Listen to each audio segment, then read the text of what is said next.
କେବେ କି ଭାବିଛ ଯେ ଗୋଟିଏ ଅସମ୍ପୂର୍ଣ୍ଣ ମୂର୍ତ୍ତି କେମିତି ପୂର୍ଣ୍ଣତାର ସବୁଠାରୁ ବଡ଼ ପ୍ରତୀକ ହୋଇପାରେ? ଆଜି ଆମେ ଭାରତର ଏମିତି ଏକ ରହସ୍ୟମୟ କିମ୍ବଦନ୍ତୀ ଭିତରକୁ ଯିବା ଯେଉଁଠି ବିଶ୍ୱାସ, ଅପେକ୍ଷା ଆଉ ଈଶ୍ୱରଙ୍କର ଏକ ଅଦ୍ଭୁତ ଲୀଳା ଲୁଚି ରହିଛି। ଆଉ ଏହି ଗୋଟିଏ ପ୍ରଶ୍ନ, ଏହିଠୁ ହିଁ ଆରମ୍ଭ ହେଉଛି ଆମର ଆଜିର ଯାତ୍ରା। ଜାଣନ୍ତେ, ଏହାର ଉତ୍ତର କୌଣସି ସାଧାରଣ ତର୍କରେ ମିଳିବନି, ବରଂ ହଜାର ହଜାର ବର୍ଷ ପୁରୁଣା ଗୋଟେ କାହାଣୀ ଭିତରେ ଲୁଚି ରହିଛି। ତେବେ ଚାଲନ୍ତୁ ସେହି ସମୟକୁ ଫେରିଯିବା। ଆମ କାହାଣୀର ନାୟକ ହୋଇଛନ୍ତି ଅବନ୍ତୀର ଧାର୍ମିକ ରାଜା, ରାଜା ଇନ୍ଦ୍ରଦ୍ୟୁମ୍ନ। ସେ କେବଳ ନାକୁ ରାଜା ନଥିଲେ, ତାଙ୍କର ପ୍ରତିଟି ନିଶ୍ୱାସରେ ଥିଲା ଭଗବାନ ବିଷ୍ଣୁଙ୍କ ପାଇଁ ଅସରନ୍ତି ଭକ୍ତି। ତାଙ୍କ ମନରେ ବାସ୍ ଗୋଟିଏ ହିଁ ଇଚ୍ଛା ଥିଲା, କେମିତି ଭଗବାନ ବିଷ୍ଣୁଙ୍କର ସେହି ଦୁର୍ଲଭ, ସେହି ସାକ୍ଷାତ ରୂପର ଦର୍ଶନ ମିଳିବ।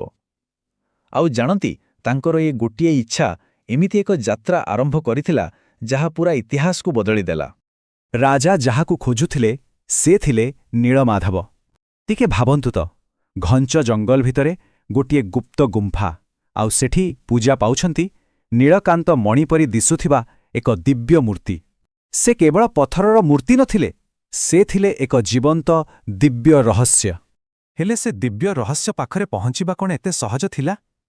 ଆଦୌ ନୁହେଁ। ସେଥିପାଇଁ ରାଜା ଏହି କଠିନ କାମ ପାଇଁ ବାଛିଲେ ନିଜର ସବୁଠୁ ବୁଦ୍ଧିମାନ ଆଉ ବିଶ୍ୱସ୍ତ ପୁରୋହିତ ବିଦ୍ୟାପତିଙ୍କୁ। ଆଉ ବିଦ୍ୟାପତିଙ୍କ ରାସ୍ତା ବି ସହଜ ନଥିଲା। ସେ ଜାଣିଥିଲେ ଏ କାମ ଖାଲି ଶକ୍ତିରେ ହବନି, ବୁଦ୍ଧି ବି ଖଟେଇବାକୁ ପଡ଼ିବ। ଆଦିବାସୀ ସର୍ଦ୍ଦାର ବିଶ୍ୱାବସୁଙ୍କ ବିଶ୍ୱାସ ଜିତିବା ପାଇଁ ସେ ତାଙ୍କ ଝିଅ ଲଳିତାଙ୍କୁ ବିବାହ କଲେ। ଆଉ ତାପରେ ଶେଷରେ ଆଖିରେ ପଟି ବାନ୍ଧି ପହଞ୍ଚିଲେ ସେହି ଗୁପ୍ତ ଗୁମ୍ଫାରେ। ବିଦ୍ୟାପତି ତ ସଫଳ ହେଲେ।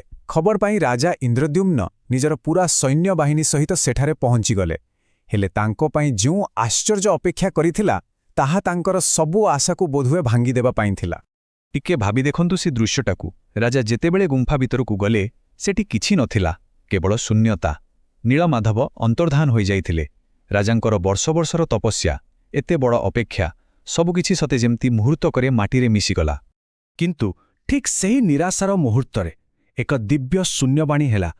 ଭଗବାନ ନିଜେ ପ୍ରତିଶ୍ରୁତି ଦେଲେ। ସେ କହିଲେ ଯେ ସେ ମୂର୍ତ୍ତି ରୂପେ ନୁହେଁ, ବରଂ ସମୁଦ୍ରରେ ଭାସୁଥିବା ଏକ ପବିତ୍ର କାଠ, ମାନେ ଦାରୁ ରୂପେ ପୁଣି ଥରେ ଦର୍ଶନ ଦେବେ। ଆଉ ଏଇଠୁ ଆରମ୍ଭ ହେଲା ଈଶ୍ୱରଙ୍କ ଲୀଳାର ଦ୍ୱିତୀୟ ପର୍ଯ୍ୟାୟ। ରାଜା ସେହି ଦିବ୍ୟ ଦାରୁକୁ ପାଇଲେ ସତ, ହେଲେ ଆଉ ଗୋଟେ ନୂଆ ସମସ୍ୟା ଆସି ଠିଆ ହେଲା। ରାଜ୍ୟର କୌଣସି କାରିଗରଙ୍କ ଛେଣି ହେଉ କି କରତ, କିଛି ବି ସେ କାଠକୁ ଟିକେ ବି କାଟି ପାରିଲାନି। ଆଉ ଯେତେବେଳେ ସମସ୍ତେ ହାତ ଟେକିଦେଲେ, ଠିକ୍ ସେତିକିବେଳେ ଆସି ପହଞ୍ଚିଲେ ଜଣେ ବୁଢ଼ା, ରହସ୍ୟମୟ କାରିଗର। ଏହାକୁ ହିଁ ତ କୁହନ୍ତି ଦିବ୍ୟ ଲୀଳା, ଯେଉଁଠି ମଣିଷର ସବୁ ଚେଷ୍ଟା, ସବୁ ଶକ୍ତି ହାର ମାନିଯାଏ। ସେଇଠି ହିଁ ତ ଈଶ୍ୱର ନିଜେ କୌଣସି ନା କୌଣସି ରୂପରେ ଆସନ୍ତି। ଆଉ ସେହି ବୁଢ଼ା କାରିଗର ଆଉ କେହି ନଥିଲେ, ସେ ଥିଲେ ସ୍ୱୟଂ ଦେବଶିଳ୍ପୀ ବିଶ୍ୱକର୍ମା। ହେଲେ ସେ ବୁଢ଼ା କାରିଗର କିଛି ଅଜବ ସର୍ତ୍ତ ରଖିଲେ। ସେ କହିଲେ, ମୁଁ 21 ଦିନ ଯାଏଁ ଗୋଟେ ବନ୍ଦ କୋଠରୀ ଭିତରେ ଏକୁଟିଆ କାମ କରିବି।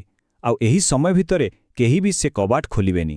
ଆଉ ସବୁଠୁ ବଡ଼ କଥା, ସେ କହିଲେ, ଯଦି କେହି କବାଟ ଖୋଲିଦିଏ, ତାହେଲେ ମୁଁ ସବୁଦିନ ପାଇଁ ଗାୟବ ହୋଇଯିବି। ଏକଥା ଶୁଣି ସମସ୍ତଙ୍କ ମନରେ ଏକ ନୂଆ ରହସ୍ୟ ଘାରିଲା।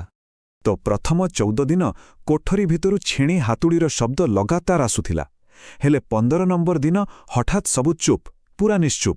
ଏହି ନୀରବତା ରାଣୀ ଗୁଣ୍ଡିଚାଙ୍କ ମନରେ ଭୟ ଭରିଦେଲା। ତାଙ୍କ ଲାଗିଲା ବୁଢ଼ା କାରିଗରଙ୍କର ନିଶ୍ଚୟ କିଛି ଅସୁବିଧା ହୋଇଯାଇଛି। ଆଉ ତାଙ୍କର ଏହି ଅଧୈର୍ଯ୍ୟ, ଏଇଠୁ ହିଁ କାହାଣୀର ମୋଟ ପୁରା ବଦଳିଗଲା।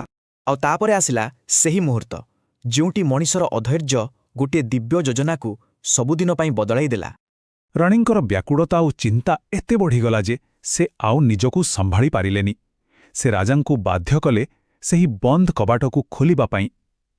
ସେ ସମ୍ପୂର୍ଣ୍ଣ ଭୁଲିଗଲେ ଯେ ଏହା ଦିବ୍ୟ କାରିଗରଙ୍କର ସର୍ତ୍ତର ବିରୁଦ୍ଧରେ ଥିଲା। ଆଉ ଯେତେବେଳେ କବାଟ ଖୋଲାଗଲା, ଭିତରେ କାରିଗର ନଥିଲେ। ସେ ଅନ୍ତର୍ଦ୍ଧାନ ହୋଇଯାଇଥିଲେ। ତାଙ୍କ ଜାଗାରେ ଥିଲା 3ଟି ଅଧାଗଢ଼ା ମୂର୍ତ୍ତି, ଭଗବାନ ଜଗନ୍ନାଥ, ବଳଭଦ୍ର ଆଉ ଦେବୀ ସୁଭଦ୍ରାଙ୍କର। କାହାରି ହାତ ନଥିଲା କି ଗୋଡ଼ ନଥିଲା। ସେତେବେଳେ ସମସ୍ତଙ୍କୁ ଏହା ଏକ ଭୟଙ୍କର ବିଫଳତା ପରି ଲାଗୁଥିଲା। ହେଲେ ଆମ ଶାସ୍ତ୍ରରେ ଗୋଟେ ବହୁତ ଗଭୀର କଥା ଅଛି, ଯାହାକୁ କୁହାଯାଏ ଲୀଳା ବା ଈଶ୍ୱରଙ୍କର ଦିବ୍ୟ ଖେଳ। ଏହାର ମାନେ ହେଲା, ଈଶ୍ୱରଙ୍କର କିଛି କାମ ଆମକୁ ହୁଏତ ବୁଝାପଡ଼େନି, କିନ୍ତୁ ତା ପଛରେ ଗୋଟେ ବଡ଼ ଉଦ୍ଦେଶ୍ୟ ଲୁଚି ରହିଥାଏ। ଯାହା ସେଦିନ ଗୋଟେ ଭୁଲ କିମ୍ବା ଦୁର୍ଘଟଣା ପରି ଲାଗୁଥିଲା, ତାହା ପ୍ରକୃତରେ ସେ ଈଶ୍ୱରଙ୍କର ହିଁ ଇଚ୍ଛା ଥିଲା। ରାଜା ତ ପ୍ରଥମେ ଦୁଃଖରେ ପୂରା ଭାଙ୍ଗି ପଡ଼ିଲେ, କିନ୍ତୁ ଧୀରେ ଧୀରେ ସେ ଏହି ଦିବ୍ୟ ଲୀଳାକୁ ବୁଝିପାରିଲେ। ସେ ଜାଣିଗଲେ ଯେ ତାଙ୍କ ପ୍ରଭୁ ଏହି ଅପୂର୍ଣ୍ଣ ରୂପରେ ହିଁ ଦୁନିଆକୁ ଦେଖାଦେବାକୁ ଚାହୁଁଥିଲେ। ଏହା କୌଣସି ଭୁଲ ନଥିଲା, ବରଂ ଏହା ହିଁ ଥିଲା ତାଙ୍କର ସ୍ୱତନ୍ତ୍ର ଇଚ୍ଛା, ତାଙ୍କର ସ୍ୱତନ୍ତ୍ର ପରିଚୟ। ଆଉ ଏଇଠି ହିଁ ଏହି କାହାଣୀର ସବୁଠୁ ବଡ଼ ଶିକ୍ଷା ଲୁଚି ରହିଛି। ଆମେ ମଣିଷ, ଆମ ଆଖିରେ ସବୁ ଜିନିଷ ସମ୍ପୂର୍ଣ୍ଣ ଦେଖାଯିବା ଦରକାର, କିନ୍ତୁ ଭକ୍ତି ଆଖିରେ ନୁହେଁ, ହୃଦୟରେ ରେଖାଯାଏ।